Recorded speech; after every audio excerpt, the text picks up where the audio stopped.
আজ একসাথে অনেকটা কাচার বার হয়েছে। আসলে 5 দিন ধরে আমাদের পাম্পটা হসপিটালে ভর্তি ছিল। ওই জন্যই এতগুলো কাচার জমা হয়ে গেছে। আমি এখন একসাথে বেশি কাচতে পারি না।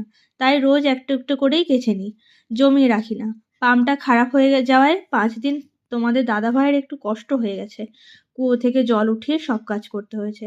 জলটা তোমাদের দাদাভাইকেই তুলতে হয়, কারণ আমি কুয়োতে জল উঠাতে পারি না। ওই সব সমস্যার কারণেই এত কাচার জমা হয়ে গেছে। তোমাদের দাদাভাই বলল কাপড়গুলো ভিজিয়ে দিচ্ছি, আর ও নিজের প্যান্টগুলো নিজেই কেচে নেবে, কারণ ওই ভারী ভারী প্যান্টগুলো আমি কাচতে পারি না এখন। আর আমি এখানে ওকে একটু কাপড়ের কালার দেখে ভেজাতে বলছিলাম, কারণ সাদা চাদর ছিল তো, যদি তার সাথে কোনো কালারিং কিছু ভেজানো হয় সাদা কাপড়গুলোতে রং লেগে যাবে। বোঝোই তো, ছেলে মানুষ অত কিছু তো আর বোঝে না। তো তাই একটু দেখিয়ে দিচ্ছিলাম। আর আমরা কিন্তু আমাদের এই ছোট্ট সংসারটা এইভাবেই দুজনে মিলে সাজিয়ে গুছিয়ে তুলেছি।